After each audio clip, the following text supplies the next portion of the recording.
10 सितंबर 1965 पाकिस्तान का सियालकोट सेक्टर। एक तरफ जमीन पर पाकिस्तान की खतरनाक आर्टिलरी आग उगल रही थी, तो दूसरी तरफ आसमान से भारतीय वायुसेना के मिस्टियर जेट्स उन पर मौत बनकर मंडरा रहे थे। टारगेट लॉक था, मिसाइलें दागी जा रही थी, लेकिन तभी बाजी पलट गई।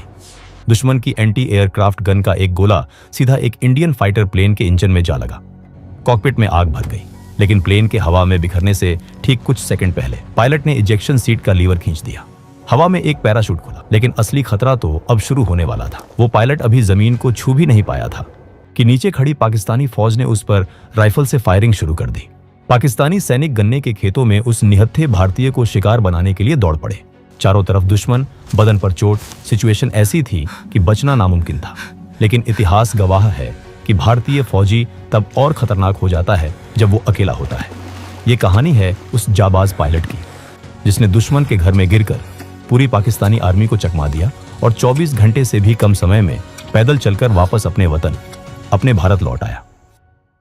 साल 1965। भारतीय सेना और पाकिस्तानी सेना के बीच एक भीषण युद्ध चल रहा है। जंग अपने चरम पर है। युद्ध के 4 दिन बीत जाने के बाद भारतीय सेना को आदेश मिलता है कि लाहौर पर कब्जा किया जाए, लेकिन यह काम बिल्कुल आसान नहीं था। इस रास्ते में सबसे बड़ी रुकावट थी इछोगिल नहर, जिसे पाकिस्तान ने 1950 में बनवाया था। यह नहर भारतीय सेना की आगे बढ़ने की राह में दीवार बनकर खड़ी थी। नहर पर एक पुल मौजूद था और उसी पुल के सहारे सेना को आगे बढ़ना था, लेकिन उस पुल में पहले से ही डायनामाइट लगा हुआ था। इस नहर के पीछे घने जंगलों और गन्ने के खेतों की आड़ में पाकिस्तान ने अपनी सबसे घातक आर्टिलरी छिपा रखी है, अमेरिकन 155 मिलीमीटर हाउजर तोपें। ये तोपें आग उगल रही हैं। भारतीय सेना की इन्फेंट्री और टैंक रेजिमेंट्स पर लगातार गोले बरस रहे हैं। हमारे जवान आगे बढ़ने की कोशिश कर रहे हैं, लेकिन ये अदृश्य दुश्मन जो झाड़ियों के पीछे छिपा बैठा है, उन्हें टिकने नहीं दे रहा। आखिरकार भारतीय सेना ने इन आर्टिलरी को नष्ट करने के लिए भारतीय वायुसेना की मदद लेने का फैसला किया। इसकी सूचना आदमपुर एयरफोर्स स्टेशन को दे दी गई। जालंधर के पास आदमपुर एयरबेस में स्क्वाड्रन लीडर टीपीएस गिल 3 युवा पायलट्स को ब्रीफिंग दे रहे हैं।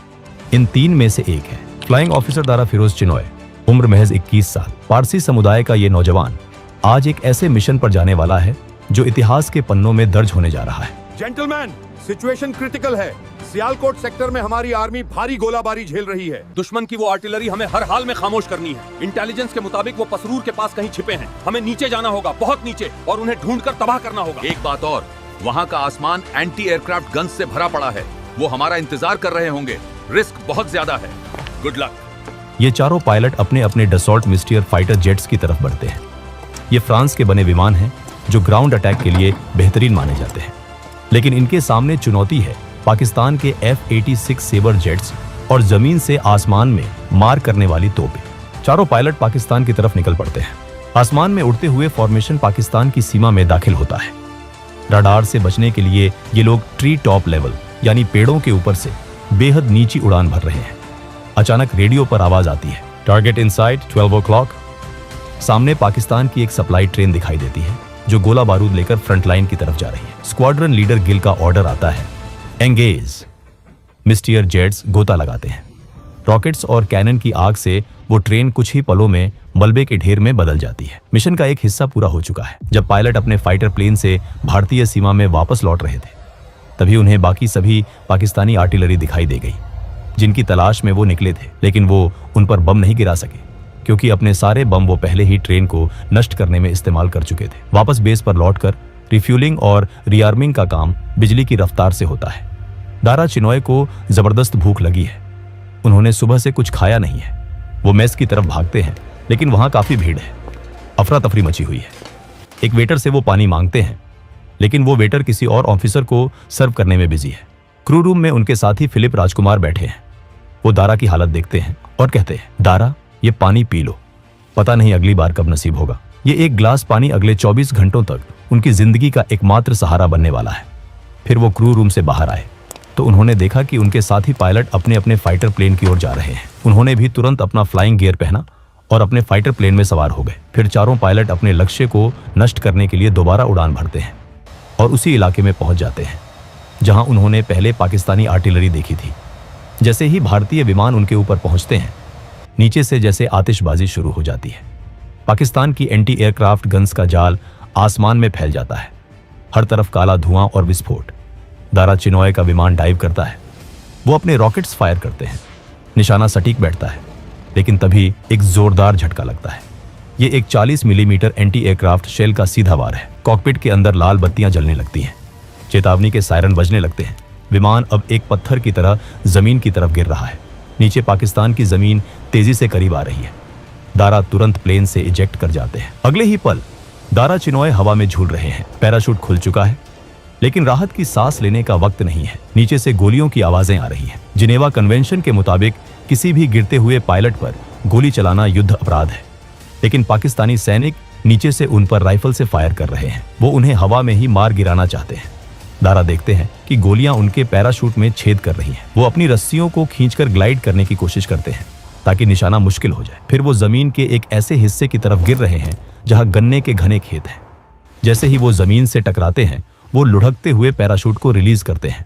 दारा जानते हैं कि अगर वो पकड़े गए तो एक युद्धबंदी के रूप में टॉर्चर उनका नसीब होंगी, या शायद भीड़ उन्हें वहीं मार डालेगी। वो गन्ने के खेत में रेंगना शुरू करते हैं। कीचड़ और पानी से उनका फ्लाइट सूट भीग जाता है। अब शुरू होता है एक खतरनाक चूहे बिल्ली का खेल। दारा का दिमाग बिजली की तेजी से काम करता है। वो सोचते हैं अगर वो सीधे ईस्ट यानी भारत की तरफ भागेंगे तो वो उन्हें वहीं ढूंढेंगे। वो बॉर्डर पर नाकाबंदी कर देंगे। इसलिए वो भारत की तरफ नहीं, बल्कि वेस्ट की तरफ, पाकिस्तान के और अंदर की तरफ भागना शुरू करते हैं। ये एक रिस्की जुआ है, लेकिन ये काम कर जाता है।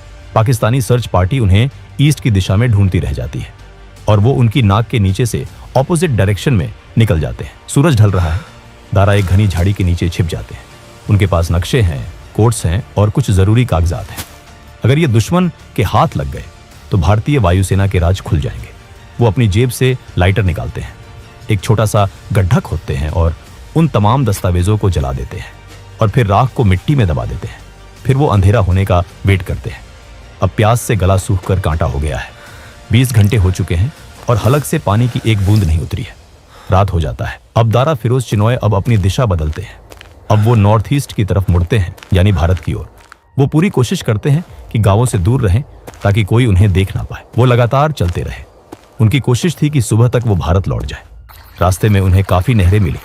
फ्लाइट गियर, भारी जूते और पिस्तौल के साथ तैरना आसान नहीं है। वो पानी में उतरते हैं। ठंडा पानी शरीर को सुन्न कर देता है, लेकिन प्यास बुझाने के लिए वो इसी गंदे पानी के कुछ घूंट पी लेते हैं। आगे उन्हें कीचड़ और हर तरफ दलदल मिलता है। वो अपने चेहरे और हाथों पर गीली मिट्टी पोत लेते हैं। चलते चलते पैर जवाब दे रहे हैं। उन्हें अपनी पत्नी मार्गी और अपने परिवार का ख्याल आता है। उन्हें वो पुराना किस्सा याद आता है जब 1942 में उनका परिवार रंगून से जान बचाकर पैदल भारत आया था। करीब 5 घंटे की लगातार मशक्कत के बाद उन्हें एक पक्की सड़क दिखाई देती है। ये अमृतसर बटाला हाईवे है। इसका मतलब वो भारत में हैं, लेकिन खतरा अभी टला नहीं है। युद्ध के समय फ्रेंडली फायर का खतरा सबसे ज्यादा होता है। भारतीय सैनिक हर उस चीज पर गोली चलाने के लिए तैयार हैं जो संदिग्ध लगती है। उन्हें सामने एक कुआं दिखाई देता है। दारा वहां रुकते हैं, बाल्टी डालकर पानी निकालते हैं और जी भरकर पानी पीते हैं। फिर बचा हुआ पानी अपने सिर पर डाल लेते हैं। तभी अंधेरे में से एक कड़क आवाज आती है। कोई चिल्लाता है, कौन है वहां? दारा हाथ ऊपर करते हैं। मैं एक इंडियन पायलट हूं, डोंट शूट। झाड़ियों से भारतीय सेना के जवान निकलते हैं। उनकी बंदूकें दारा पर तनी हैं। दारा की हालत देखकर उन्हें यकीन नहीं होता। कीचड़ में सना चेहरा, फटे हुए कपड़े, कोई पहचान पत्र नहीं। एक जवान अपनी राइफल की नाल दारा की छाती पर सटा देता है। तभी एक जीप वहां आती है। एक सूबेदार मेजर उतरते हैं। वो दारा को ऊपर से नीचे तक देखते हैं। शक अभी भी बरकरार है, कहीं ये कोई पाकिस्तानी कमांडो तो नहीं जो भेष बदल कर आया है। सूबेदार मेजर इशारा करते हैं, इसे जीप में बैठाओ। दारा जीप की पिछली सीट पर बैठते हैं। उनके बगल में एक जवान बैठता है जिसकी स्टेन गन की नली सीधे दारा की कनपटी पर है। जीप का एक झटका लगता है। अचानक गोली चल जाती है। गोली दारा के कान के पास से सनसनाती हुई निकल जाती है और जीप की छत को चीर देती है। जवान की उंगली गलती से ट्रिगर पर दब गई थी। दारा सन्न रह जाते हैं।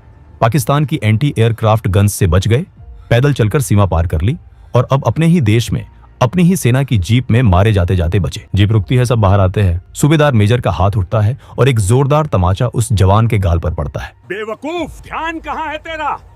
जीप एक आर्मी कैंप में पहुंचती है। वहां एक युवा कैप्टन बैठे हैं, कैप्टन कहाई। दारा को उनके सामने पेश किया जाता है। कैप्टन कहाई सख्ती से पूछते हैं, आईडी कार्ड दिखाऊं तुम्हारा? मिशन पर हम आईडी लेकर नहीं जाते। अपनी यूनिट का नाम बताओ। स्टेशन कमांडर कौन है? Number 32 squadron, Adampur, group captain Jock Lloyd.